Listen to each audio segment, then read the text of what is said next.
Good afternoon, everyone, and welcome to Developing a Wellness Policy, Tools and Resources. I'm Michelle Smith with Texas Action for Healthy Kids. We have, I think, a great deal of information to share with you today, and I want to get started on that as quickly as possible. I have a couple of great co-presenters today. Cantu is the coordinator for food and nutrition with the Texas Department of Agriculture. And Kristen McGuire, who is the policy consultant, policy service at Texas Association of School Boards. So what we're going to be doing, just a little bit of housekeeping. You can call in if you're having trouble with hearing on your computer. Feel free to dial in. There's a dial-in number on your GoToWebinar control panel. Everyone is in mute, so there won't be any feedback while we're having the webinar. If you would like to submit a question, there is a question box in the control panel. Feel free to enter questions at any time during the webinar. We'll probably do a quick Q&A at the end of each presenter and then at the end of the overall webinar. So just submit your questions as you go. We are recording this call, and we will provide a link to the recording after the webinar, as well as we will provide the slides, and we'll provide information on everything that you see here. So if you have any kind of issues or anything, you can follow up with myself or one of the other speakers. So our basic agenda today is to give you an overview of wellness policies, the history of where they came from and why they're important, what should be in a wellness policy, what's happening with the Healthy Hunger-Free Kids Act of 2010, and then the updated wellness policy checklist from the Department of Agriculture. Then Kristen will talk about wellness policies in general, what kind of goals you should set, who has to approve those policies, and we'll provide information and links and share the starting points, templates, and model policies that Texas Association of School Boards has developed. And then at the end, I'm going to share information on making the case for school wellness, talking to school administrators, talking to superintendents and school boards about why it's important and what's involved and what should be a part of the school wellness program. So I'm going to get started with Jackie first. I'm going to just, let's see, switch screens, and Jackie, you'll have to do show my screen, and it will be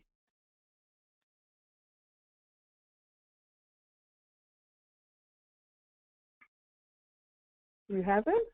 I have it. Do you see? Let's see. Yes, I see your title slide is there. Okay, great. So thank you very much. And as Michelle said, my name is Jaclyn Cantu. I am a registered dietitian here at the Texas Department of Agriculture, and I serve as the coordinator for food and nutrition. I wanted to start off of giving just a brief history about the wellness policy, where we started, and kind of go through to where we are today. The first local wellness policy guidance came out in the Child Nutrition Reauthorization Act of 2004, and it required all school food authorities that operate the National School Lunch and School Breakfast programs to develop local wellness policies for their schools.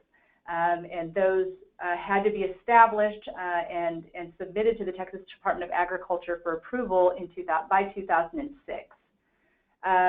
The wellness policy's intent was to be a tool for establishing and evaluating and maintaining a healthy school environment. So really looking at the entire child's day and ensuring that the environment with which they were participating in at school was one that promoted health and wellness. It has always included formal written policies or procedures and an implementation plan. So you have your policy, which provides the overarching goals of what you hope to get out of having a healthy environment for students. And then you have the implementation plan that says, here's how we're going to achieve those goals. There are 3 basic focuses, or what we call key elements of the wellness policy, and that is nutrition and education, physical activity, and school-based activities that promote student wellness. We also have an additional sort of focus that is to include nutrition guidelines for all foods that are available in school campuses. And that was very pertinent at the time because we had the Texas Public School Nutrition Policy, and then today we now have the Smart Snacks policies. So that folded nicely in with having local wellness policies at school food authorities. So let's talk a little bit more about elements of a local wellness policy. Your local wellness policy should include a scope. It should include a portion for stakeholder engagement. It should assign responsibilities. It should include some key elements, and it should have an assessment piece. Okay, and I'm going to go more into each one of these. So in the scope, the local wellness policy needs to apply to all schools within the school food authority that operate the National School Lunch and School Breakfast Program. And it must be approved by a board of trustees or a governing board, whichever your school food authority may have. So for stakeholder engagement, we want to identify the pertinent stakeholders to be involved in the development and implementation of the local wellness policy. And the reason that that is important is because that is where you get your support and your buy-in on the actual implementation of your local wellness policy.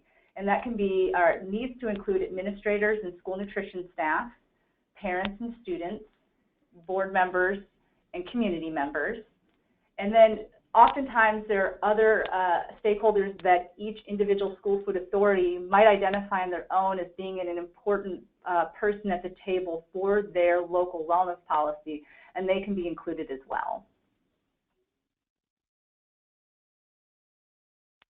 So probably the most important part of a successful local wellness policy is assigning the responsibility of the local wellness policy to the responsible individuals. And it may be one person, it might be more than one person, but there needs to be someone that is responsible for the assessment, the development, the implementation, any records retention or updates that have to occur with the local wellness policy. Time and time again, if we walk in and we see if there's at least one person assigned to do this, then it, with everybody's very busy schedules, the local wellness policies and the implementation plans kind of fall to the wayside. They just get forgotten about over time.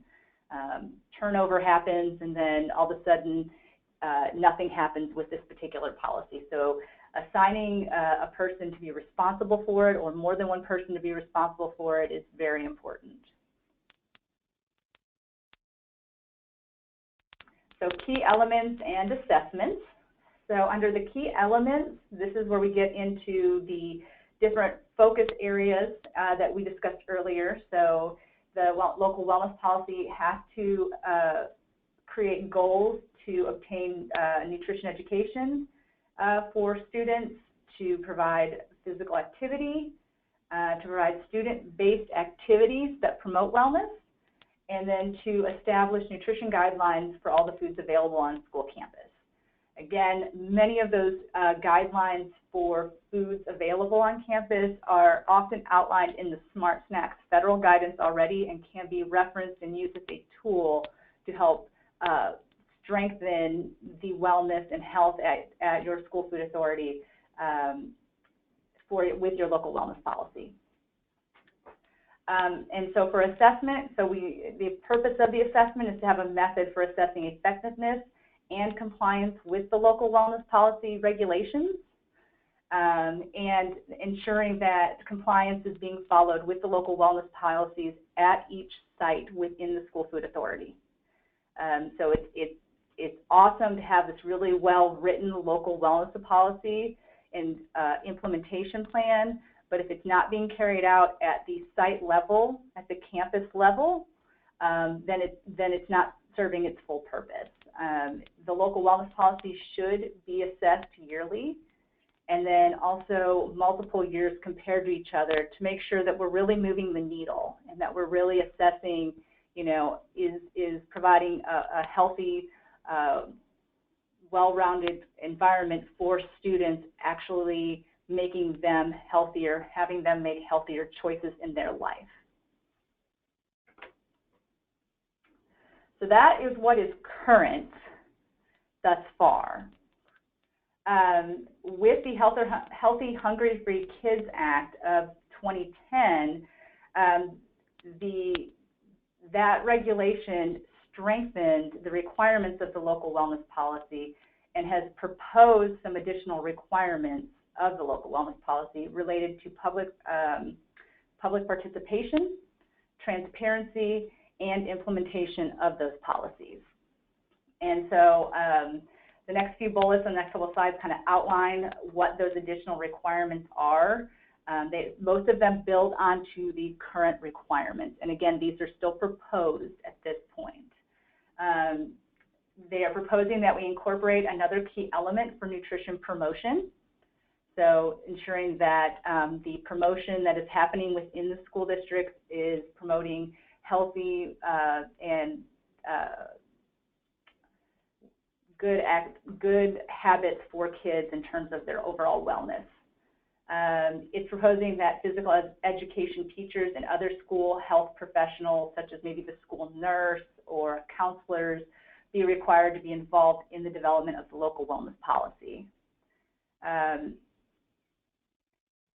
School food authorities must permit stakeholders or allow stakeholders to participate in the implementation, the periodic review, and update of the local wellness policy.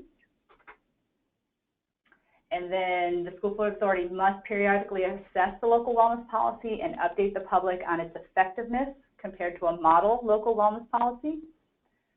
School compliance with the local wellness policy, so is what we're saying at the school food authority level being carried out at the campus level? And then any progress made in attaining the goals outlined in the local wellness policy. Furthermore, school food authorities can designate one or more officials to ensure compliance with the local wellness policy at each school.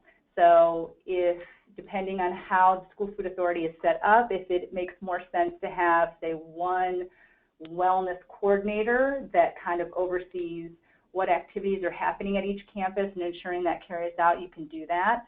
But if you need more than one person, maybe a person at each campus to make sure that those goals are met and that the implementation plan is being carried out, then you can do that as well. So with the Healthy, Hunger-Free Kids Act of 2010, TASB and TDA felt that it was, we kind of see the writing on the wall of where this regulation is going and where they're wanting school food authorities to go with their wellness policies. And so we went ahead and updated our materials to include those changes. Again, they are still proposed, they're not required, but we felt it was still important to go ahead and incorporate those so that those that are updating their wellness policies now and want to go ahead and start doing those things because it's in the best interest of their children and their campuses, then they can do that. So I'm going to go ahead and go to our Square Meals website, and I'll come back to questions in just a second. So let me pull up the website just to show you where you can go to find the local wellness policy. I'm currently at www.squaremeals.org, and on our home page, under the center part where there's programs listed, you go to the National School Lunch Program. And then on the National School Lunch Program homepage, there is a section off the left-hand side that lists the NSLP administration and forms. And in this section is where we keep all of our forms that school food authorities might need access to for our programs.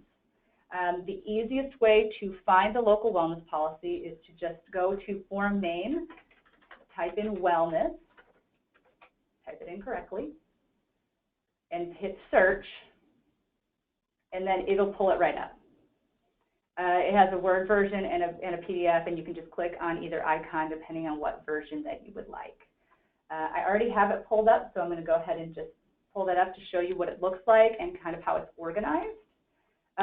When you pull it up, it's going to say that it is 7 pages long, and I assure you that the checklist itself is not 7 pages long. It's about 4 pages, and then there's about 3 pages of just instructions to tell you what each section is and what's required. So the first 4 pages of it are simply the actual checklist itself. And it was set up in a way to help prepare you to ensure that you've ticked off all the boxes in your local wellness policy and your implementation plans, and prepare you to know that you've got everything in the wellness policy that you need. And so we've set it up in a way where you can just go down the list, and if you've completed that task in your local wellness policy, you go ahead and you just check it off. At the top of each section, there's sort of a little grayed out box. It'll give you for that section what the federal requirement is. And then under that, it has a local decision where it will let you, decide if you want to take one additional step. And oftentimes, these are going to be those additional proposed requirements that are outlined in the Healthy Hunger-Free Kids Act of 2010. The first section is just informational about who you are. The second section is looking at the structure of the local wellness policy and ensuring that the scope is there. So as soon as the scope is something that is covered for all schools, you could come in and say, click yes, and say, yep, my local wellness policy has been developed to be carried out at all my schools that operate the National School Lunch and School Breakfast Program. If it's been approved by the board, then you can come in and say yes. Again, the next section gets into that stakeholder engagement that we discussed earlier and allows you to check off who all you've involved in the various aspects of the local wellness policy. It gives you a section where you can check off if you've assigned responsibilities. It gives you a section for the key elements to make sure that you've addressed all of the required key elements in the local wellness policy. We've also added an additional one for community-based activities. Again, not required at this point in time, but something that is still an option, and we see a lot of school food authorities going that way because, of course, involving the community indirectly involves your students.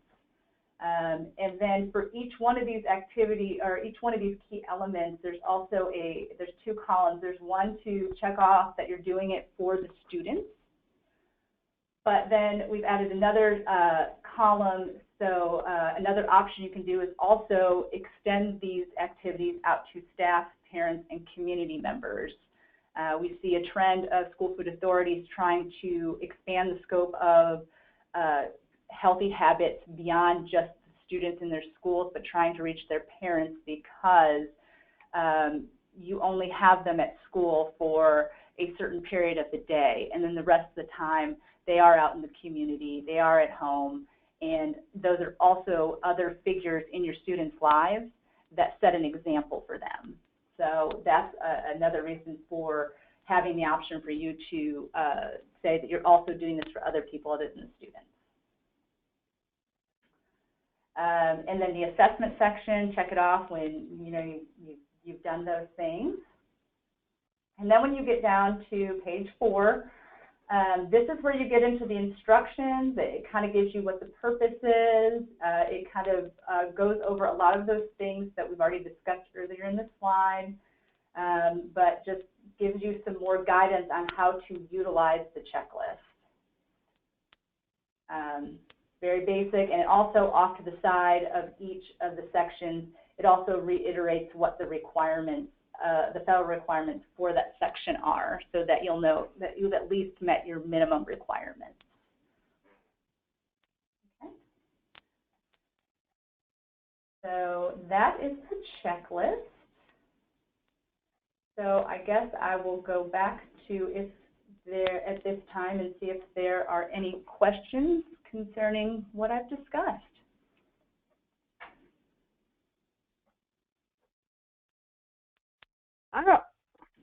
I'm not seeing any questions at this point, Jackie. You did a great job of explaining and highlighting how people can find the checklist.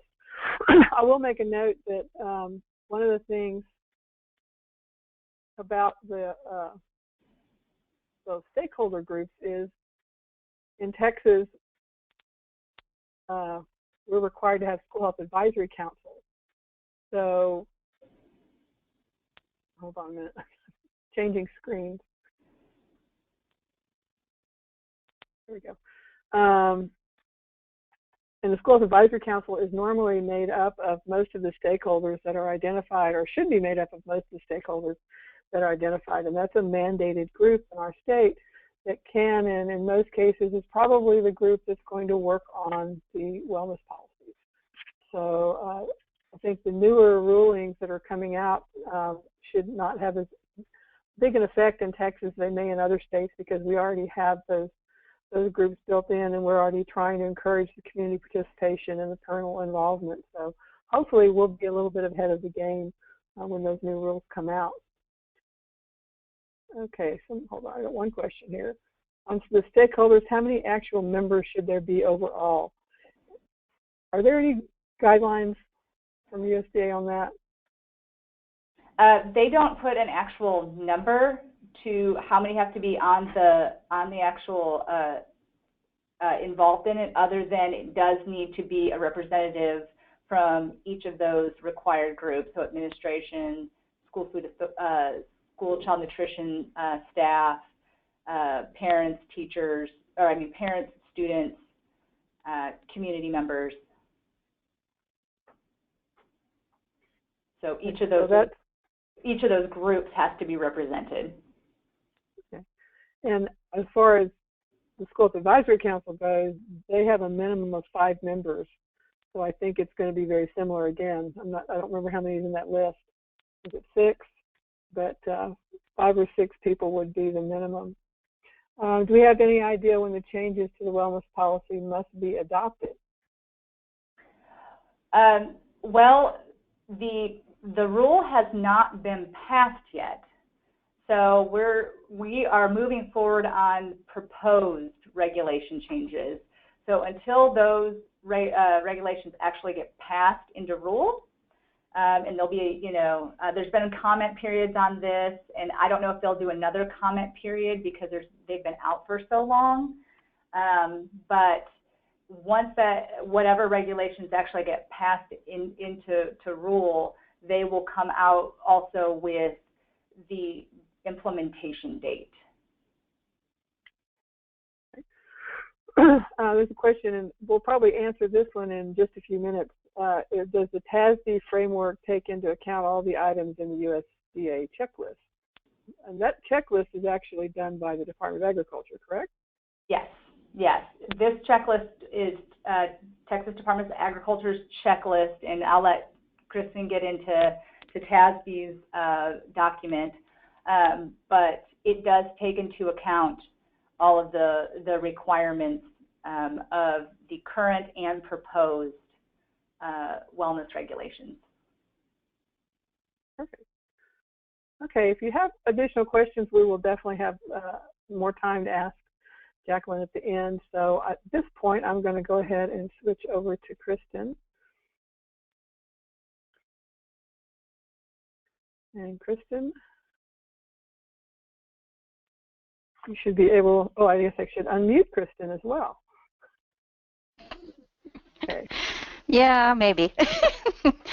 Maybe I should talk. There you go. All right. Okay, so you seeing my screen okay? Yes, perfect. All right. So yes, I'm Kristen McGuire. I'm one of 10 policy consultants here at the Texas Association of School Boards. and wanted to just talk a little bit about the resources that we made available to our member school districts in terms of redeveloping the wellness policy. And as was mentioned just a couple of minutes ago, yes, we did work with Michelle and with TDA to try and encompass both what TDA would expect in terms of the proposed regulations and rules, and what we thought was just generally good practice. So that said, I wanted to talk a little bit because, of course, in the TASB world, in my world, policy means something very specific, and it means board adopted policy. Local policy. So there is a very specific requirement of HHFKA that requires a policy being adopted by your governing board. So so there's kind of, and as Jaclyn mentioned, there's kind of that issue that we in Texas try to navigate is in the world of, the federal law where it talks about policy that addresses all these components.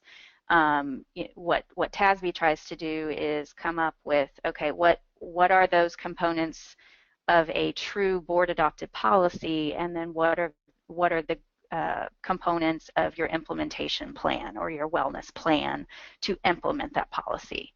So I say that in terms, and I kind of use that as my introduction of saying, you will hear the term policy throughout, HHFKA, throughout the proposed regulations in federal law, and other sources. And I think, bottom line, of course, is overall you just want a good, solid plan of addressing student wellness and addressing the required components of what the board is required to adopt, and your campus level implementation. As we've mentioned, the HHFKA, when it reauthorized the Child Nutrition Act, it was reauthorizing that from 2010.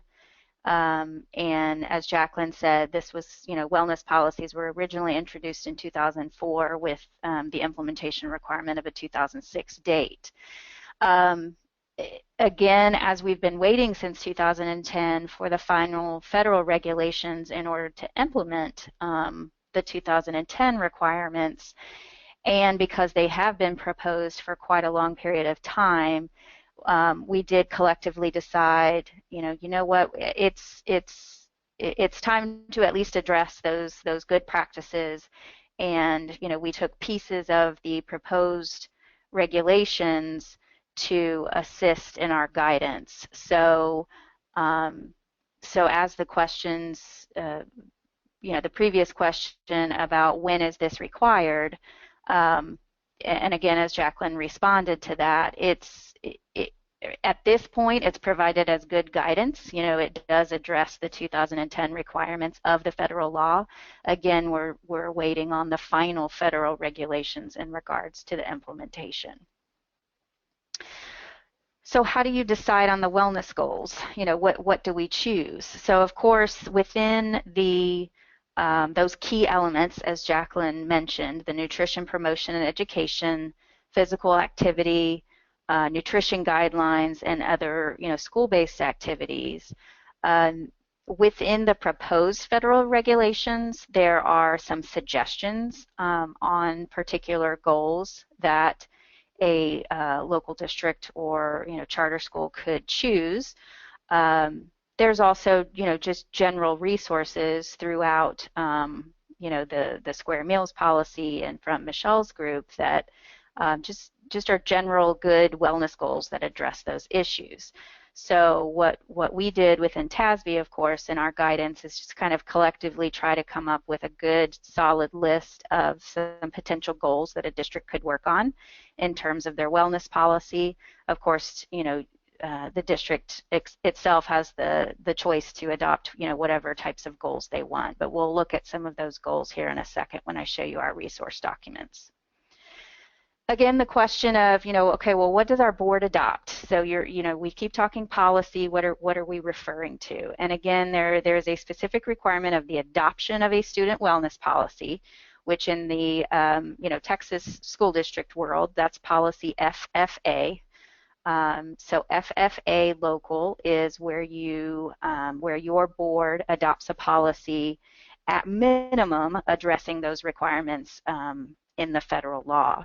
And then, of course, the details of implementation we feel is more of an administrative action, which ultimately, trickles down to each campus level.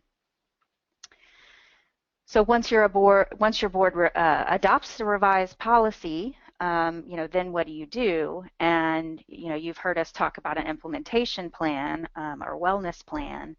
And that's again where we worked closely with with Michelle and Jaclyn to come up with so where is that piece of implementation?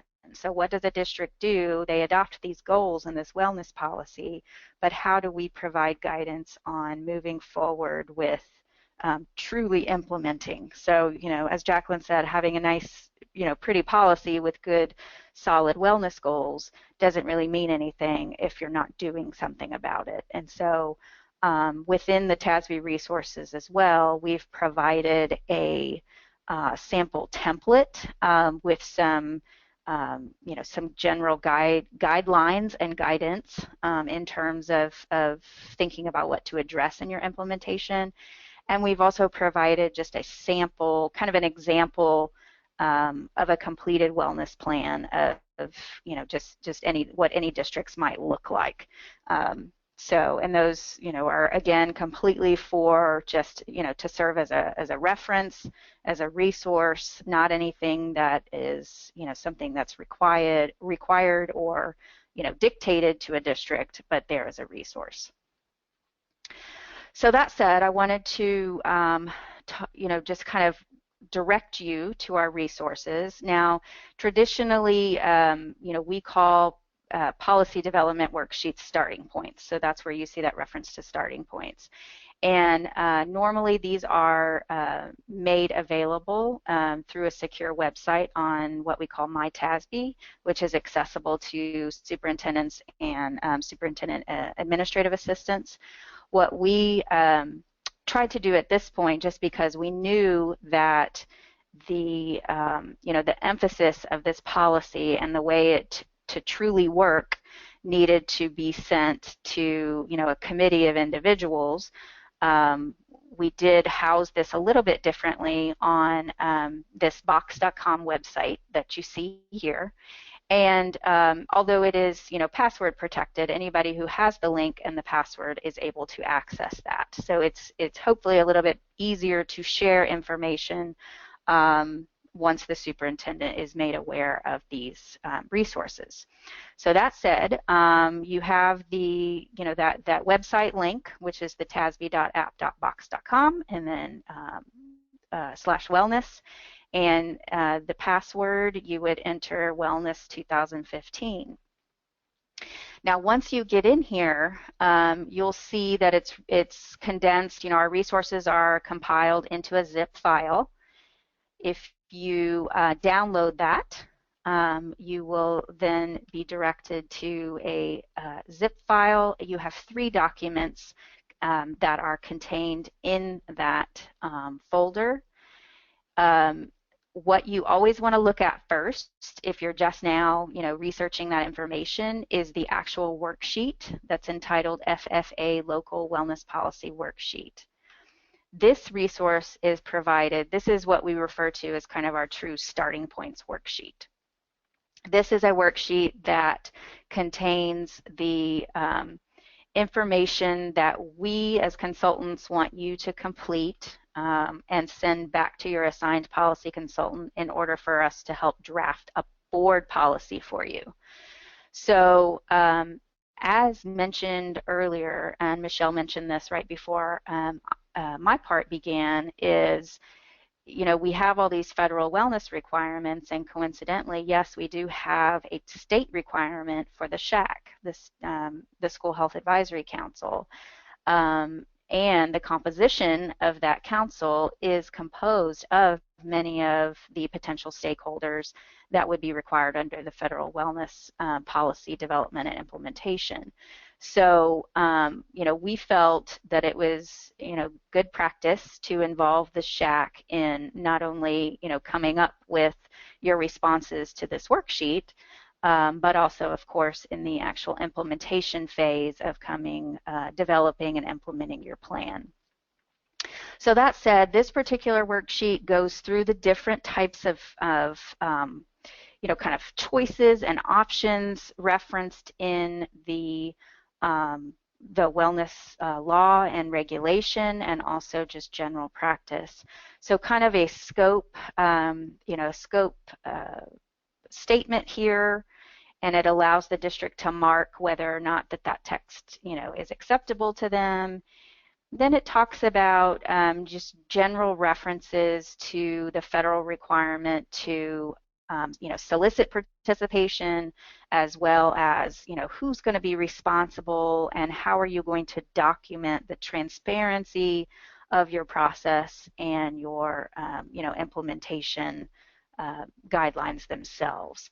So you'll see here we reference the SHAC kind of being the overall committee or council that's going to come up with the ideas here and to implement and review these policies. And then you'll see, as Jaclyn mentioned earlier, we're just making sure that the SHAC has some ways to get the word out of this particular policy and participation by others, even if they're not directly serving on the SHAC, to be involved in the process of the wellness policy and plan.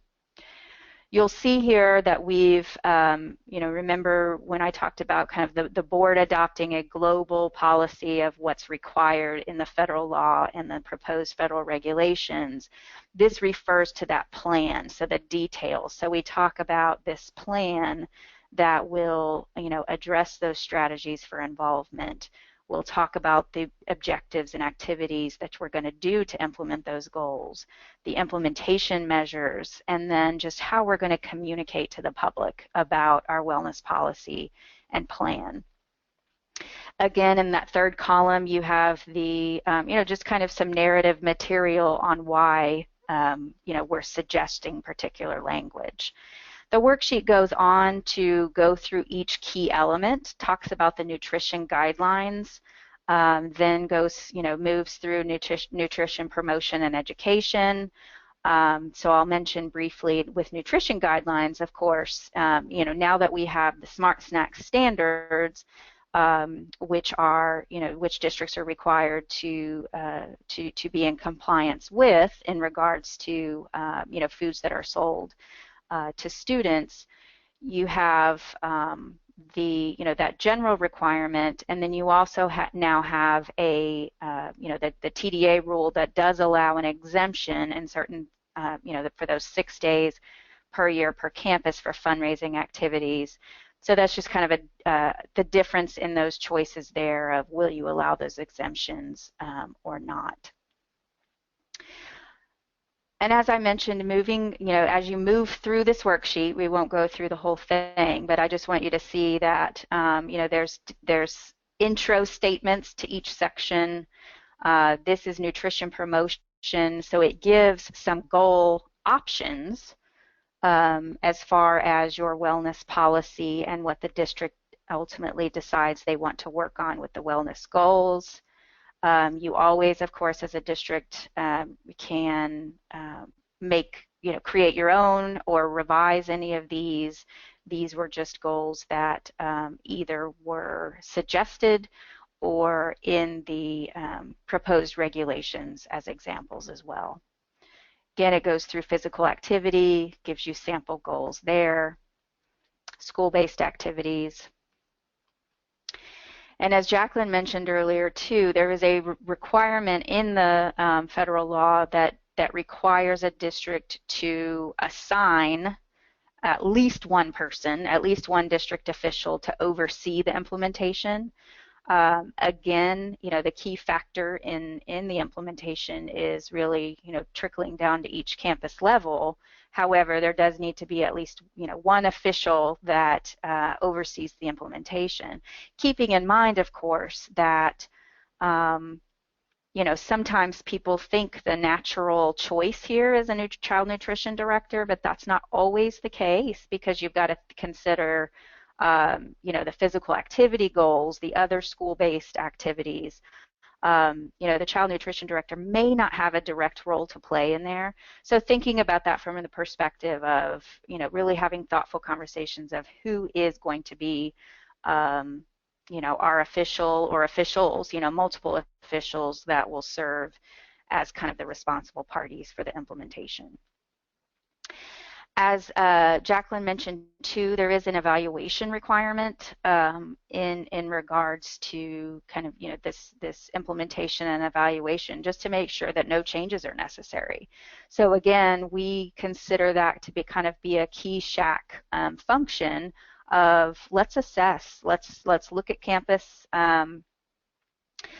campus progress, let's look at the district as a whole, let's talk about whether or not changes need to be proposed either to the plan itself or to the policy. Again, throughout the law, there is a notification requirement. So there's a lot more emphasis on not only involving your community but informing your community. And so we mention here that one of the ways the district will do that is posting a copy of the policy on the district's website and an annual report. Now, within the proposed federal regulations, there is kind of a triennial assessment that was written in there. So, kind of a general annual evaluation and then a triennial assessment. At this point, we referred more so to just any assessments that are required by federal or state law. So, but we did feel that the annual reporting, the annual assessment is important. Again, with records retention, as with all district records, there is the component of maintaining records in accordance with your records control schedules and records management. Depending on how the federal regulations end up coming out, once they're adopted, there were some specific timeline requirements in the proposed regs that may end up being in the final. All right, so that's the worksheet, and then going back to our zip file, we have the two other documents. We have a PDF that says an example of a wellness plan, and then we have a wellness plan template.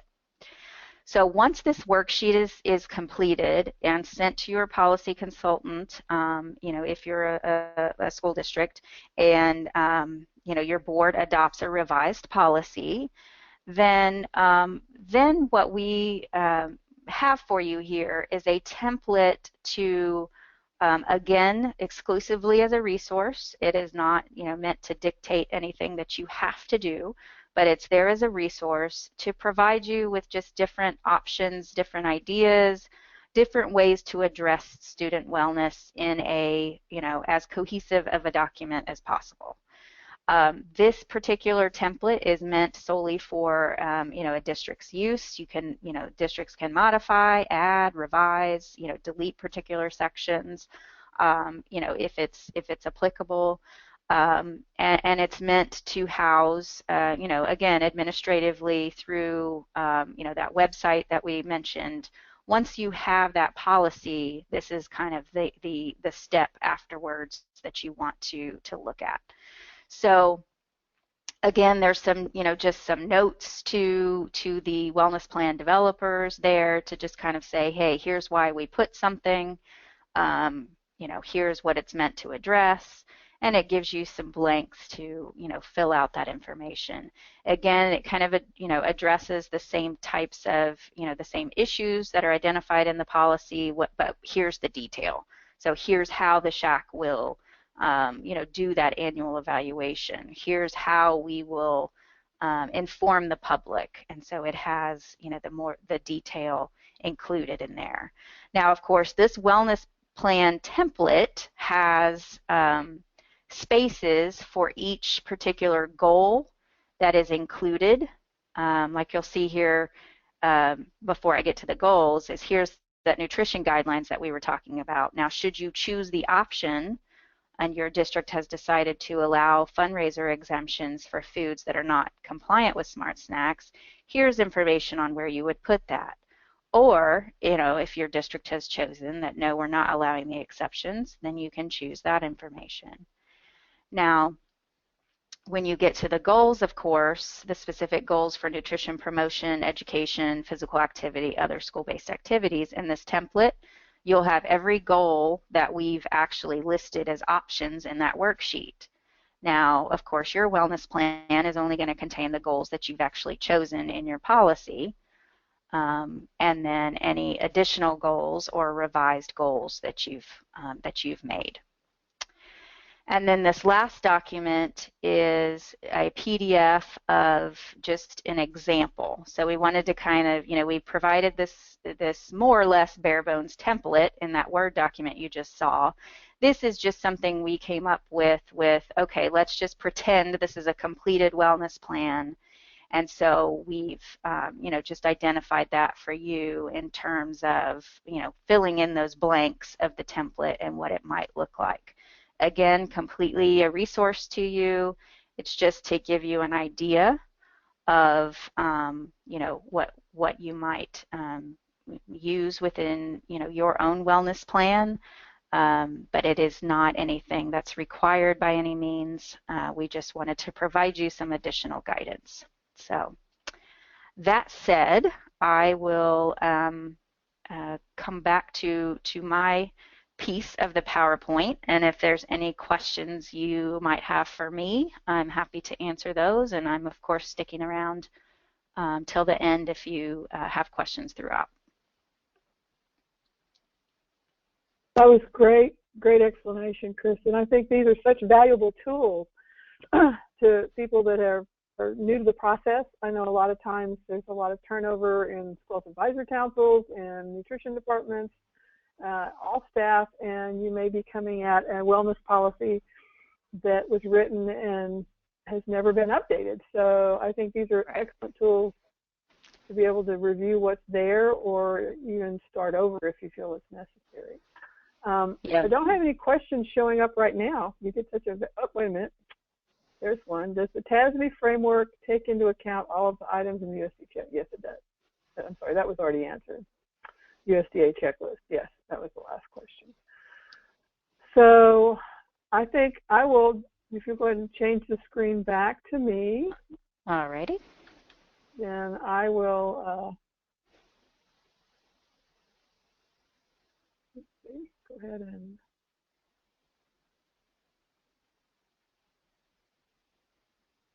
get that open. And we'll talk a little bit about making the case for school wellness, because to make an effective policy, people have to understand why it's important. And if they don't believe that it's important, then it makes it really difficult to develop effective policy, or sometimes you end up with a policy that's just put on the shelf and it does not get implemented in an effective manner.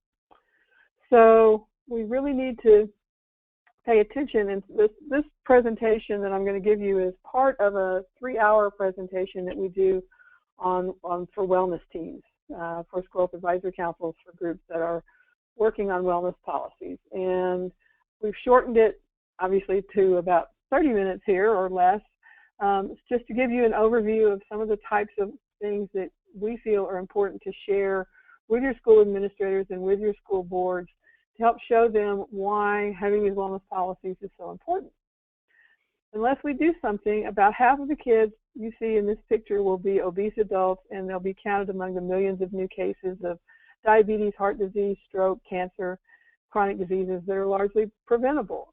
Our current population is unhealthy because of behaviors. We have eradicated through vaccines the measles and a lot of the different diseases that were killing our population, and now we've replaced them with the kind that we really could deal with through behavior changes.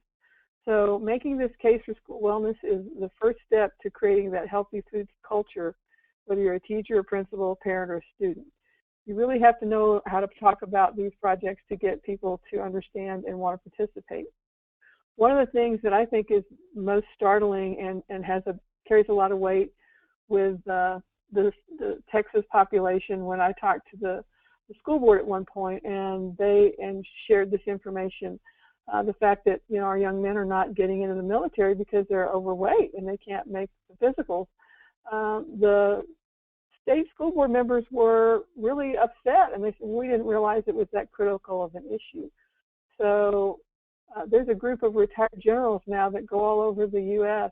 sharing their stories and promoting health, that it's important that we have healthy young men so that we do have a strong country and we do have the ability to protect ourselves. So this is just not saying you have to use all of these, and you really, when you're talking to school administrators, need to know a little bit about who it is you're talking to and what type of things will impact them. I've talked to principals that were data-driven, and taking in statistics is really beneficial.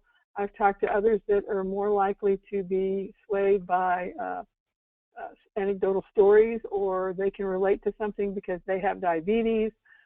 So I said, being aware of who you're talking to can help you create the right environment to get a strong wellness policy. Talk about the connection between schools and health. What is the school's mission? Well, they're supposed to be teaching kids, of course, reading and writing and arithmetic, but you're not just sending a brain to school. You're sending a whole body. So if that child is unhealthy, they can't learn. And it's critical that they learn and be healthy in school. We talked a little bit earlier about how we need to have the community engaged because students, are participating in the world, not just in school.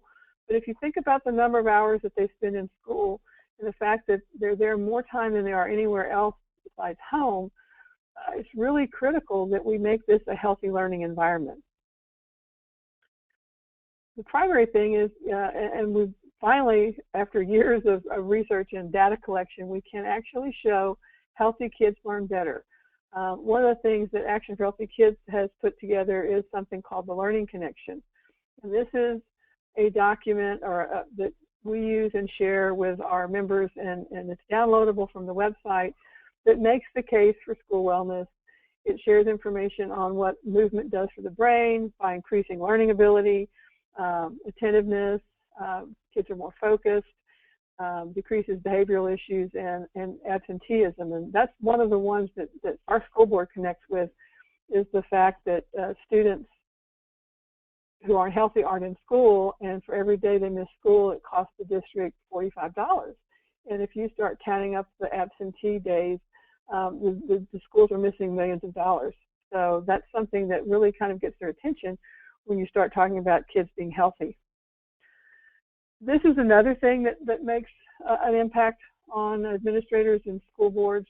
If you show them the physical activity actually does turn on the brain, the color is positive neuron activity in that region of the brain, and the color blue is where there's little or no activity. There were 50 kids that completed a recognition task on a computer, and out of those 50 kids, 25 participated in a 9-month physical activity after school program, and the other 25 kids just went home.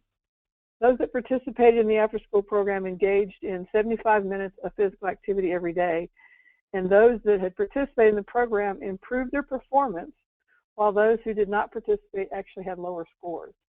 So we can directly correlate physical activity to better test scores. I know when my kids were in school, we always used to say, why is it that on test day, the principal sends a note home that says, be sure your kid gets plenty of sleep and be sure they have breakfast before they come to school, and then they'll take them out and have them walk the track before they take the test. And there's a disconnect here, because obviously if it works on test day, it's something that should be needed every day that kids are in school. So again, sharing this kind of information is really critical to helping your school administrators understand the importance of these wellness policies. Another study out of the University of Illinois showed that children score a full grade higher in reading comprehension after physical activity than they did after a period of rest. Undernourished kids, this is a key point, tend to have lower energy, they're irritable, they have behavior issues, and they have difficulty concentrating. But they also score lower on vocabulary, reading, comprehension, and arithmetic tests. So we've kind of covered this previously, so I'm not going to spend a lot of time on the Healthy Hunger Free Kids Act. If you look on the Actual Healthy Kids website, there are Smart Snack Standards activities under what's called Game On. So that's something we won't be going through today, but I'll be happy to share information on that with y'all afterwards. The wellness policies, as we mentioned, must be developed and implemented by this group of people. These are actually the same type of members that you would have on a school health advisory council. So we talked about that a little bit as well. And then I think we talked about this as well, requiring reporting on wellness policy content implementation, assessment, and then goals for nutrition promotion. So what I'm going to share now are some of the things that we have identified as best practices that they have two purposes. One, they're information that you can take and mold into an implementation plan for wellness policies. And they're also things that you can share with your campuses who are trying to implement these policies and need guidance. Actually, Healthy Kids has a lot of tip sheets on all these different best practices. And so we're just going to go through a few of the things that we feel are good ways to develop an implementation plan. You might want to put into your policy or into your implementation plan that healthy options be there whenever foods are shared. Not saying that it has to all be carrots and apples, but that those type of options are available. It's really important if those are there that we're beginning to make that transition from unhealthy foods or unhealthy fundraisers and school events to healthy ones. Choosing fresh fruits and vegetables and water, whole grains and low-fat-free dairy products as primary options for different events. There's so many good things out there. I don't know how many of you are Pinterest fans, but there's so many different ways to be creative with fruits and veggies now that kids are getting really excited about having them and prefer them to a cupcake in a lot of cases. Shifting away from food totally is definitely a good option. Hosting events that promote physical activity, music, art, games, these are all things that you can build into an effective implementation plan. And then having non-food rewards for good behavior. You know, if you have a policy of not using food as a reward, kids love the opportunity to have lunch with the principal or to get extra recess. Not to say that recess should be only given out as a reward. You should have recess all the time anyway.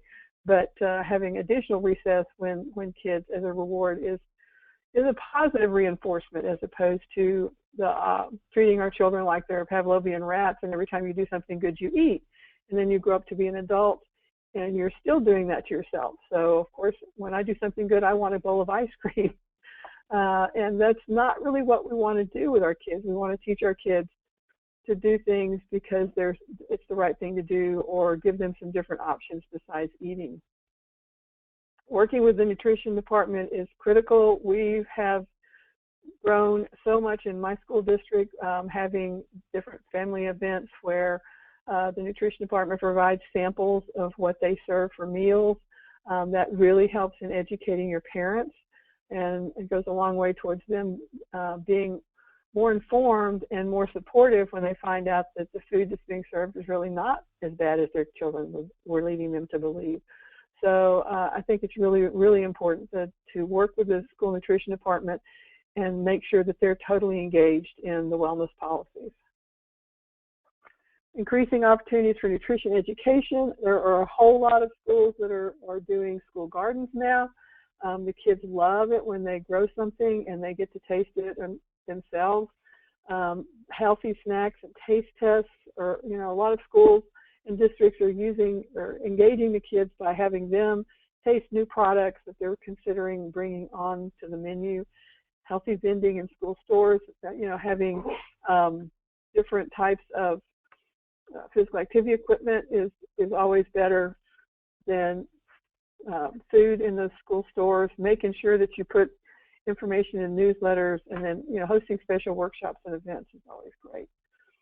When it comes to physical activity, 60 minutes a day of physical activity is what is recommended, and trying to get at least 30 minutes a day into the school day is critical. Shape America recommends that a comprehensive school physical activity program be implemented, and there's information on their website if you're interested in finding out more about that. They recommend 20 minutes a day of recess. This is something that is, again, a mandate for our school health advisory councils, that they review and make recommendations on a recess policy. I don't know if you've seen in the media recently, but the Fort Worth schools that have implemented recess 4 times a day and have improved their test scores and their absenteeism. So you might want to do a quick Google on that. And there's a couple of national shows that have actually highlighted that work.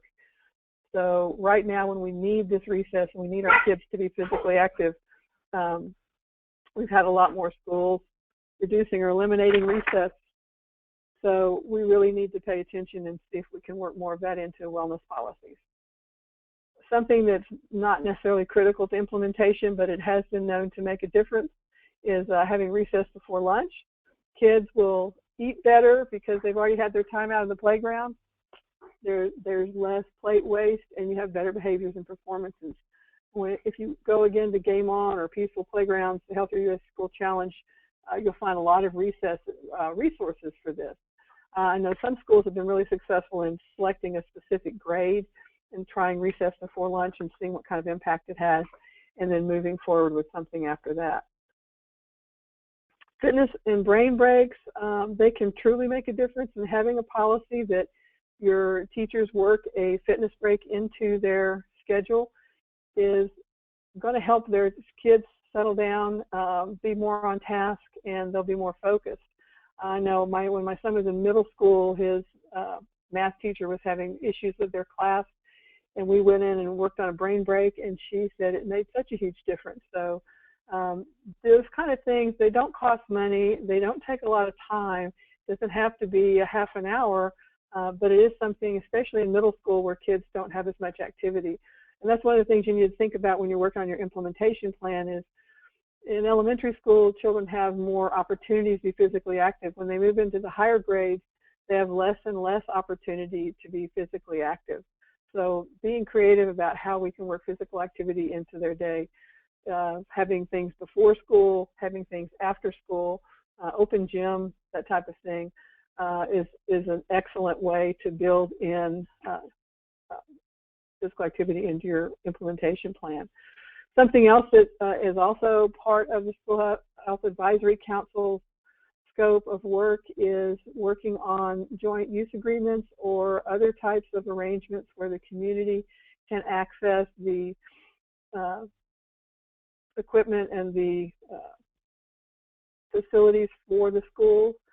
So working that in is before school and after school work, and getting the community engaged this is one way that you can work with your community that fits in with your wellness plan. So mainly shifting the focus from food and hosting active events that promote physical activity. Having celebrations, working with your local dairy council is a really good way with Fuel Up to Play 60 to get these things going. And then we have a lot of tools on our website at extrahealthykids.org, tools for schools /Game On.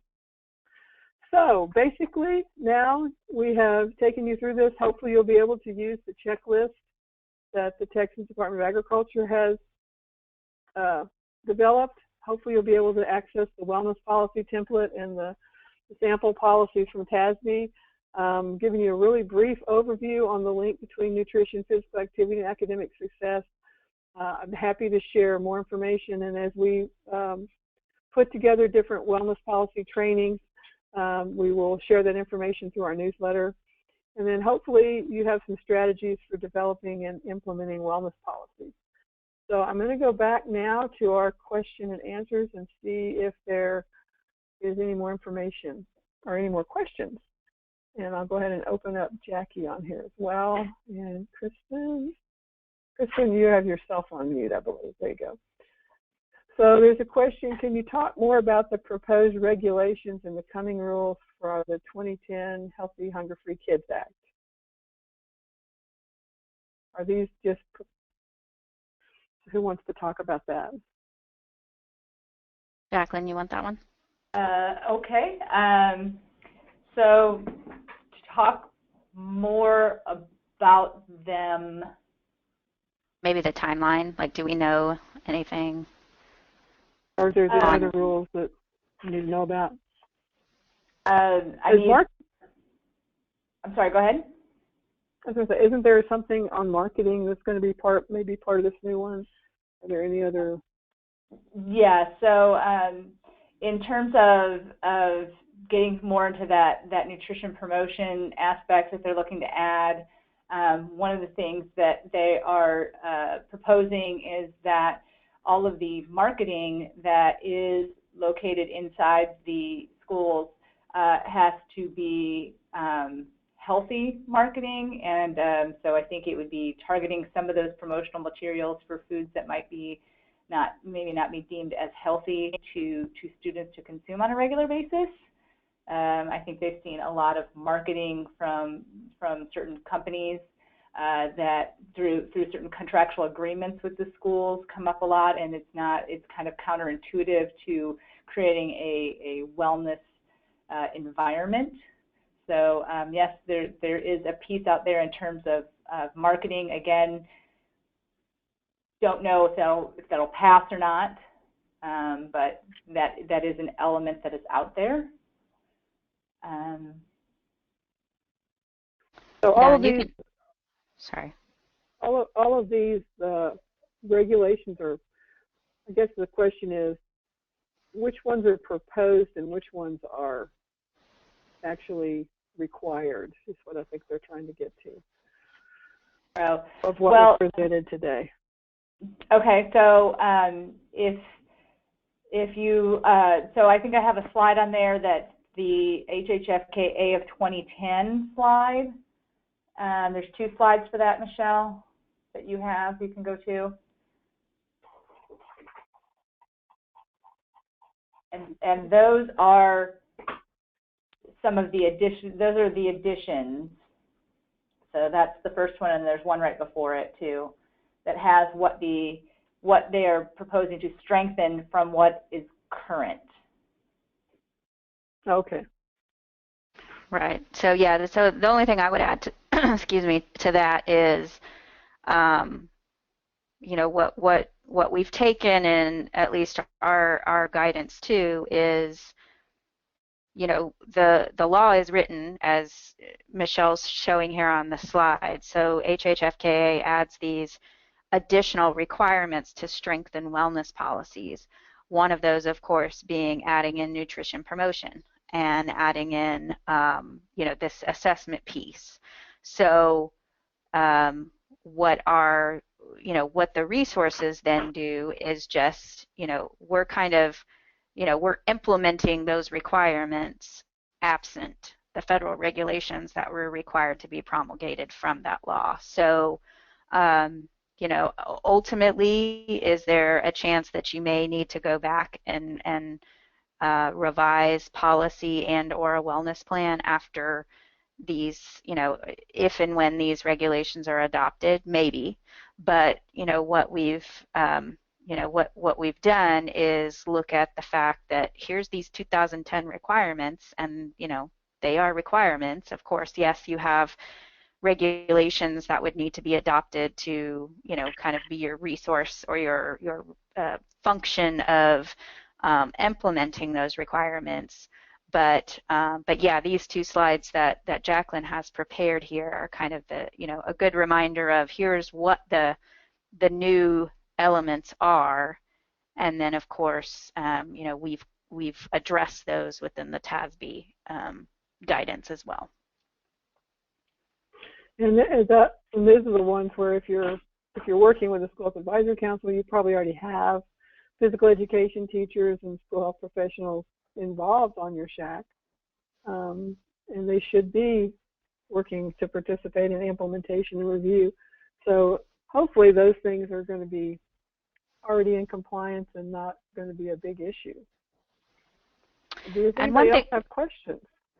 And then just this, Kristen, again, just the one thing to also keep in mind is that with nutrition guidelines, again, one of the big differences we have is, in 2006, we had the Texas Public School Nutrition Policy. Now we have the federal Smart Snacks requirements.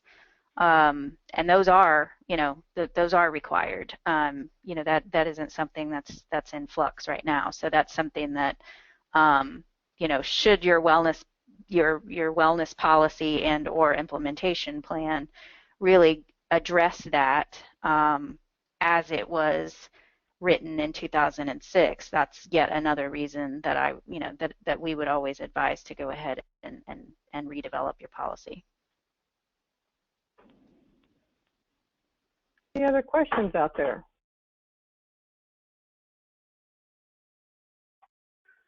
I'm not seeing any. I think you guys did a great job of explaining these resources. This webinar will be archived, and we will send you the PowerPoint. It is rather large, so if you don't receive it, let me know. I'll probably make a PDF file of it just so that it might be able to have a better shot at getting through, because there's a lot of information on the slides. So we appreciate you coming and joining us today, and thank Jaclyn and thank Kristen for working hard on this information that can help all of our districts and all of our schools have a healthier environment and have some good policies in place that will help secure that. I think policy is so important to making sure that the efforts that we're putting together today are sustained through tomorrow. So hopefully everybody can have a great spring and get some great policies going, and we will be providing more information as we go forward. So thanks so much for joining us.